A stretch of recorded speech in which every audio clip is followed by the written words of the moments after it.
안녕하십니까. 위식도 역류질환과 담적 강의를 맡은 위담한방병원 노현민 원장입니다. 위식도 역류질환은 위 내용물이 식도로 역류하여 불편한 증상을 유발하거나 이로 인하여 합병증이 유발되는 질환을 말합니다. 불편한 증상은 역류와 관련된 흉부 자결감, 흉통, 역류, 연화곤란, 인두이물감, 천식, 기침 등을 말하는데 이러한 증상 중 경도 이상의 증상이 일주일에 이틀 이상 발생하거나 중등도 이상의 증상이 일주일에 하루 이상 발생하는 경우를 말합니다. 합병증은 궤양성 협착, 발해식도염, 역류에서 기인된 천식, 흡인성 폐렴, 후두염 등이 있습니다. 역류질환은 크게 세 가지로 나눠볼 수 있는데요. 첫 번째, 비미란성 식도염. 역류질환이 있으면서 내시경으로 점막의 미란이나 궤양의 병리조직학적인 변화가 발생한 경우를 말합니다. 두 번째, 비미란성 역류질환은 이러한 역류질환이 있으면서 병리조직학적인 변화가 없는 경우를 말합니다. 미란성은 주로 흡연, 음주, 비만 등으로 위산이 역류하기 때문이고 남성에게 더 많고 치료는 2개월간 위산분비 억제제를 복용하게 됩니다. 비미란성은 원인은 정확히 모르지만 식도 점막이 위산에 과민하게 반응하기 때문으로 생각되며 여성에게 많고 위산분비 억제제 외에 항우울제나 위식도 운동 촉진제도 같이 복용하게 됩니다. 세 번째, 발해식도는 식도의 정상적인 편평상피세포가 원주상피세포로 바뀌는 것으로 심한 위식도 역류질환의 합병증입니다. 0.5에서 1%에서 식도 선암으로 진행되기도 합니다. 여기 보시면 정상적인 식도 세포는 이렇게 약간 하얀 색이 정상인데 역류로 인해서 세포가 변성되면서 이렇게 빨갛게 울긋불긋 생긴 것을 볼 수 있습니다. 이렇게 경계가 뚜렷한 것을 볼 수 있죠.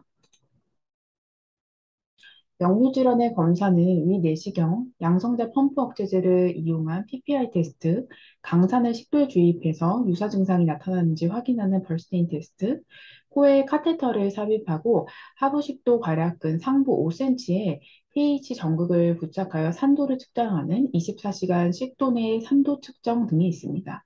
주로 임상에서는 이러한 침습적인 검사보다 간단하게 약을 이용해서 확인하는 테스트를 많이 하고 있습니다. 약은 주로 위산분비 억제제가 투여되고 있죠. 일반적으로 8에서 12주간의 일체요법이 권장되지만 치료를 중단하고 난 후 1년 이내에 50에서 80% 환자들이 재발하는 높은 재발률을 보이고 있습니다. 가장 많이 쓰이는 것은 오메프라졸 같은 양성자 펌프 억제제고 이 외에 파모티딘, 니자티딘 같은 히스타민2 수용체 기량제도 쓰이고 있습니다. 위산을 중화하는 제산제도 함께 쓰이고 있고 위장의 연동 운동을 증가하는 위장관 운동 촉진제도 4주 이상 함께 투여되는 경우가 있습니다. 돈페리돈, 레보살피리드 같은 도파민 수용체 기량제, 모사프라이드, 가스모틴 같은 세로토닌 수용체 작용제, 그리고 위장 운동을 촉진하는 소화관 호르몬인 모틸린 작용제 등이 쓰이고 있습니다. 우리나라에서 모틸린은 위장관 운동 촉진제로 사용되고 있지는 않습니다. 모티리톤정이 굉장히 많이 처방되고 있는데요. 현우색 견우자 5대1 추출물로 세로토닌 효능제이기도 하면서 도파민 수용체 기량제로 작용하여 아세틸콜린 신경 전달을 증가시켜 위장관 운동을 촉진하는 효과를 가지고 있습니다. 따라서 항콜린제를 병용 시 약효가 감소할 수 있습니다. PPI를 오래 복용했을 때 부작용은 굉장히 전신에 광범위하게 나타날 수 있는데요. 머리에서는 두통이나 치매 위험성이 높아질 수 있고, 심장에 부담이 가고, 위장관 기능을 억제하고, 또 감염 위험성이 높아지며, 혈액에서는 비타민 B12나 뭐 철이나 이런 것들의 결핍을 유발할 수 있고, 근육이나 뼈가 약해져서 골절 위험률이 높아지고, 간이나 심장에도 부담을 주고, 또 호흡기의 감염 위험성도 높여서 폐렴이나 코로나19의 발병률도 높이게 됩니다. 습관은 당연히 환자에게 티칭을 잘 해주셔야 되는데요. 초콜릿, 카페인, 기름진 음식, 탄산음료, 감귤류와 같은 음식들을 피해 주시고 바로 눕는 것, 하부식도 조임근을 이완시키는 술, 담배 피해 주시고 침대 머리도 조금 높게 해주시고 그리고 복부를 압박하는 것들을 피하도록 티칭해 주셔야 합니다. 위식도 역류 질환을 살펴볼 때 식도 질환을 같이 꼭 살펴봐야 되는데요. 기계적인 폐색이 물리적으로 있는 경우도 있고, 외부의 알러젠이 유입되어서 면역 반응 때문에 이제 호선구가 증가하면서 나타나는 호선구 식도염이 있습니다. 이 호선구 식도염은 PPI에도 반응이 없는 흉통을 호소하기도 하고, 이 내시경으로 봤을 때 특징적으로 이렇게 고랑처럼 핀 링 모양을 보이게 됩니다. 심한 역류를 호소하는 환자분들은 식도 운동장애를 꼭 살펴봐야 합니다. 식도 이완 불능증, 아칼레지아는 하부 식도 괄약근이 이완되지 못하고 식도의 연동 운동이 소실되어서 음식물이 식도에서 위로 제대로 넘어가지 못하는 것을 말합니다. 이렇게 위에 있는 음식물이 위로 넘어가지 못하고 정체되어 있는 것이 내시경으로 봤을 때 새 부리 형태로 보이기도 합니다. 원인으로는 식도 근육축내 신경얼기와 미주신경 이상으로 꼽히고 있습니다. 미만성 식도 경련은 정상적으로 하부식도 괄약근이 이완하고 있지만 식도의 몸통 부위에서 비정상적으로 마구잡이로 짜는 듯한 비정상적인 수축으로 인해 삼킴 곤란, 역류, 조이는 듯한 흉통이 나타나기도 합니다.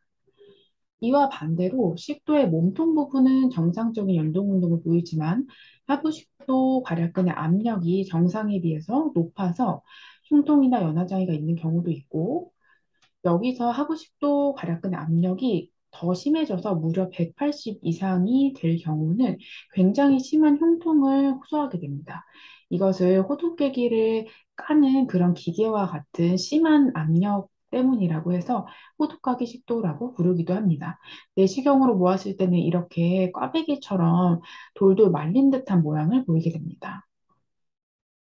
이외에 기능성 식도 질환도 여러 가지가 있고 병태 생리로는 주로 크게 세 가지로 볼 수 있는데 하부 식도 조임근이 이렇게 느슨하게 이완을 해서 위에 내용물이 식도로 역류하는 것, 또 식도 열공 탈장으로 인해서 위에 일부분이 식도 열공, 이 구멍을 통해서 흉곽 위쪽으로 빠져나가서 역류할 발생 위험성이 높아지는 것. 또 애시드 포켓이라고 해서 위에 내용물 상부에 한 2cm 정도 두께로 위산층이 생기는 것을 말합니다. 이것은 식후 10분 후에 생성되어서 약 90분간 유지되게 됩니다.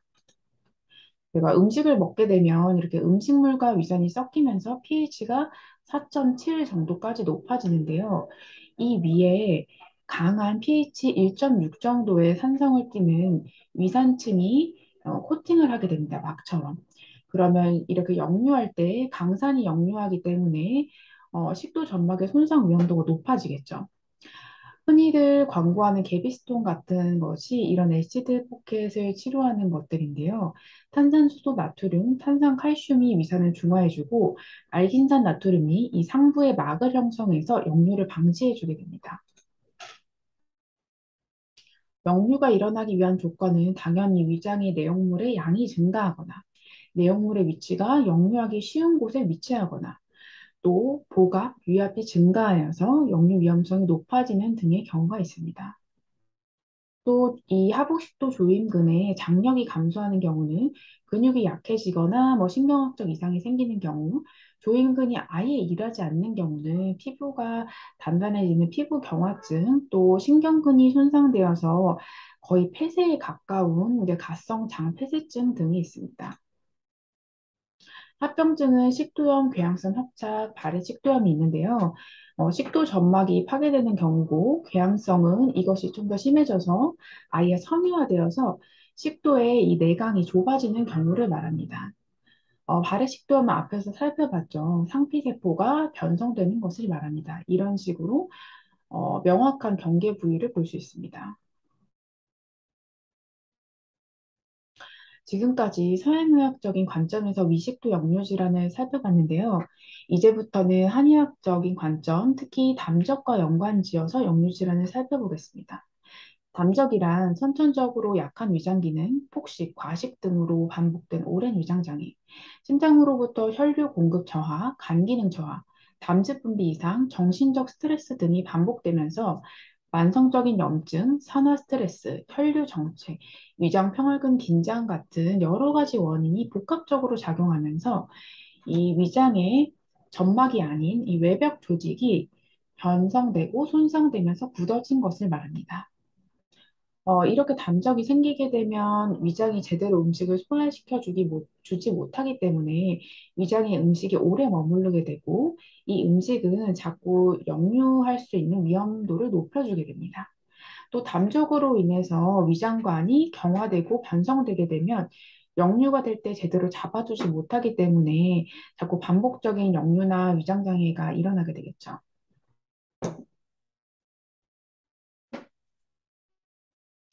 역류는 간과도 연관되어 있습니다. 위십이지장의 운동장애, 호르몬장애, 수술 등으로 인해 여기 유문괄약근이 손상이 되면 십이지장에 원래 있어야 될 내용물이 반대로 위장으로 역류하여 위 안에 역류나 염증을 일으키고 이게 좀 더 심한 경우는 다시 식도로까지 역류해서 입에서 이제 담즙과 같은 맛이 나거나 그런 경우도 있습니다. 이것은 광기 행역에 해당된다고 볼 수 있고, 그리고 스트레스를 많이 받았을 때 아세틸콜린과 가스트린 분비가 증가해서 위산이 과다해지고 역류하는 경우는 간화로 볼 수 있습니다. 역류는 심장에도 굉장히 손상을 줄 수 있는데요. 실제로 심장 이상의 원인이 될 수 있습니다. 웬멜드 위심장 증후군은 이러한 식도 위 자극과 부정맥과의 연관성을 말하는 용어입니다. 식도염이 있을 경우 심방세동 위험도는 39%까지 증가할 수 있고, 해부학적으로 식도와 좌심방은 가까이 있기 때문 있으면서 역류성 식도염 환자가 복부 팽만감, 배변, 술, 냉수, 지방식이 등을 했을 때 심방세동을 실제로 유발합니다.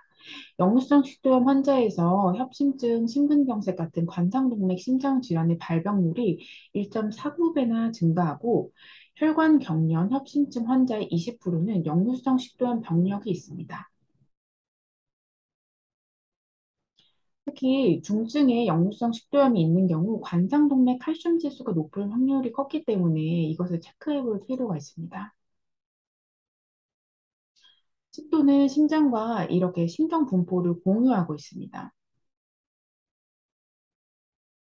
역류와 심장의 이런 부담과 연관성을 설명하는 이론으로는 크게 네 가지를 볼 수 있는데요. 미주신경이 활성화되면서 아세틸콜린 분비가 증가되고 이것이 무스카린 투수용체를 자극해서 심방 활동 전이 지속 시간과 심방 부름기를 단축시켜 심장 부정맥 허혈을 일으킨다는 이론이 있습니다.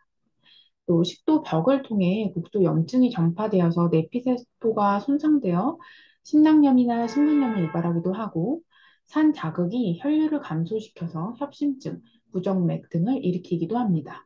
이것은 심장 질환자를 대상으로 한 연구였고 신경 반사와 연관된 것으로 추정되고 있습니다. 열군 탈장이 있는 경우는 기계적으로 역류가 되면서 심장이 부담을 줄 수 있는데요. 실제로 열군 탈장 환자가 음식 등을 삼킬 때 심방 이소성 박동이 증가한다고 합니다. 다음으로 위식도 역류 질환 관련 연구를 살펴보겠습니다. 먼저 단일 약제에 대해 살펴볼 건데요. 여러 가지 약제가 연구되었지만 결과는 대부분 비슷합니다. 항염증, 항균, 항산화 효과를 가진 약제를 이용해서 역류성 식도염군에 대응을 시켜봤더니 식도 점막 손상이 실제로 개선되더라라는 것입니다. 또 이미 역류가 되더라도 위장이 정상적으로 연동 운동을 해서 위산을 제거하고 타액 속의 중탄산에 의해서 중화를 시키면 역류로 인한 손상이 훨씬 덜해질 수 있습니다. 때문에 위장 연동 운동, 타액 분비를 촉진시키는 약제들도 함께 연구가 되었습니다. 먼저 감기를 잘 통하게 하고 협통, 복통 등에 쓰는 이기약인 천연자입니다. 천연자는 실제로 식도 점막의 발적이나 궤양을 감소시켰고, 또 산화적 스트레스도 감소시켰고, 이외에 염증에 관여하는 인자들의 분비도 감소시켰으며, 또 타이트 정션 세포 사이의 결합을 연계하는 단백질 복합체를 유의하게 증가시켜서 역류로 인한 세포 손상을 감소시켰다라는 결과입니다. 다음 온리약으로 직토작용, 권위작용 등을 하고 배가 차거나 헛배가 부르거나 복통이나 신물이 올라올 때 주로 쓰이는 오수입니다. 이것도 마찬가지로 유관상 이런 손상을 굉장히 많이 감소시킨 것을 볼 수 있고 마찬가지로 항산화나 항염증 효과를 보였습니다. 다음 구충제 빌랑과 청열조습약 황련입니다. 이 두 가지의 복합물을 연구해 보았을 때 대조군에 비해서 이런 염증으로 인한 손상이 확연히 줄어든 것을 볼 수 있습니다. 다음 마찬가지로 청열조습약에 속하는 황백도 비슷한 연구 결과였는데요.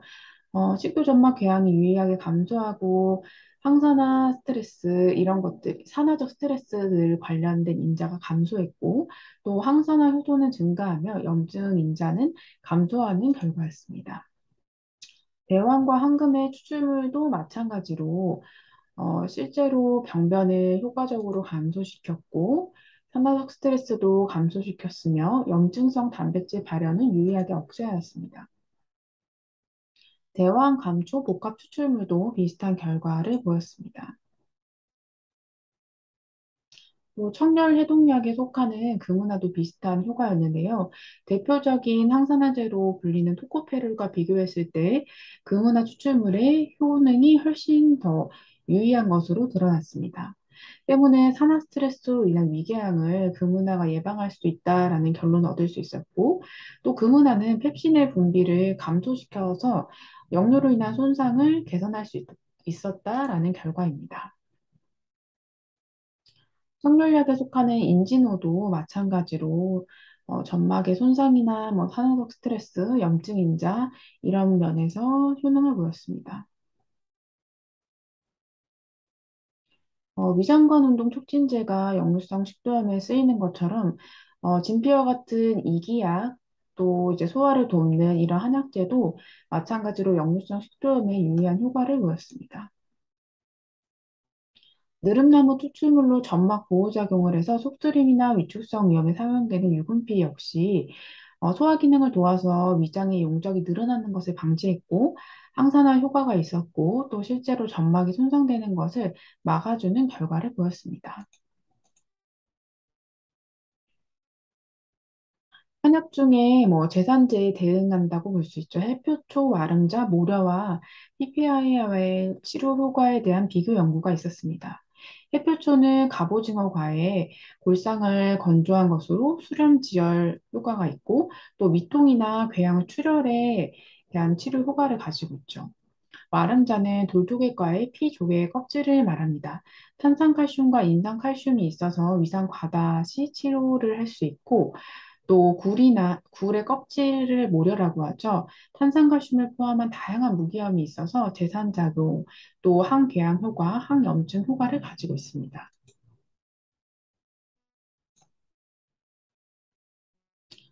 네, 이 대조군과 비교해 봤을 때 해표초, 와름자, 모려군은 점막의 이런 손상도가 유의하게 감소한 것을 볼 수 있었고 또 특이한 것은 식도 점막 내 염증 지표가 대조군인 PPI군에 비해서 해표초, 와령자, 모려군이 모두 다 유의하게 더 큰 효능을 보인 것으로 드러났습니다.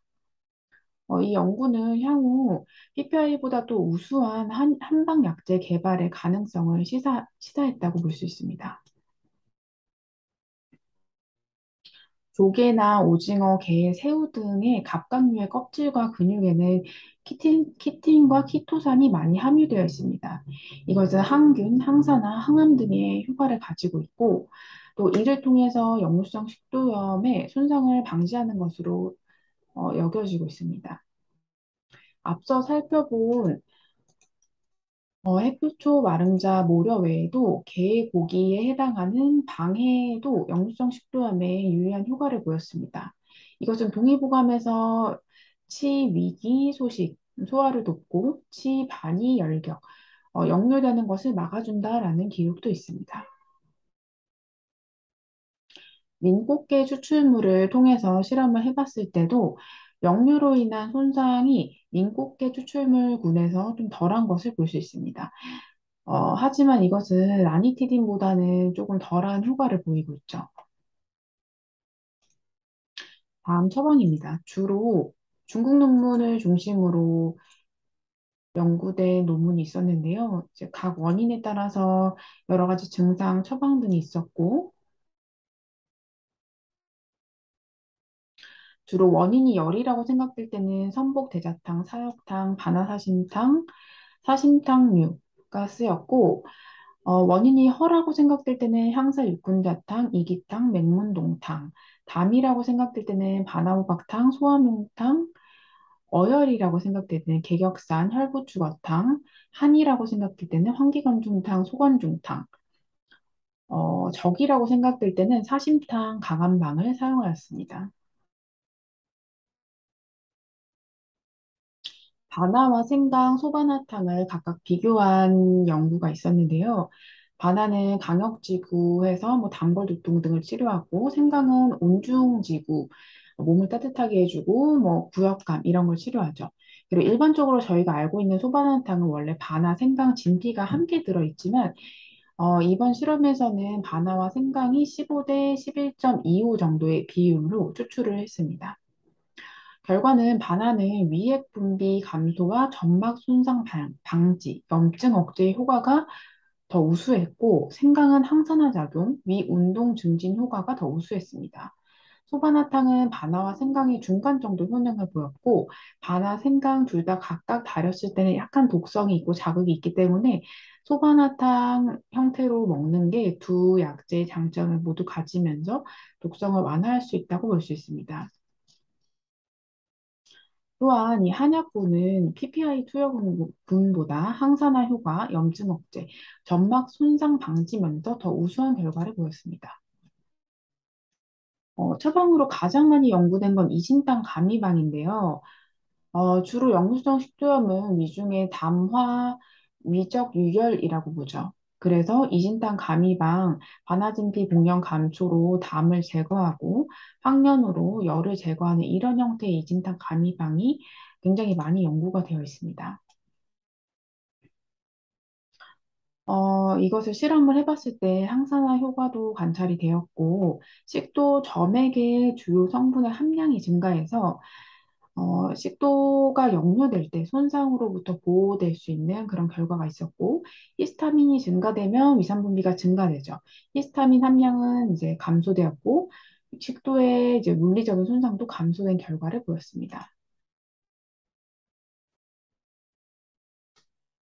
또 각각의 개별 한약재의 효과를 분석해 봤을 때는 바나와 신국은 딱히 각각을 연구했을 때는 유의미한 효과가 보이지 않았고, 유의미한 효과를 보였던 약재들은 유효한 순서대로 창출, 황련, 오메프라졸, 감초, 메가, 복령, 진피순이었습니다.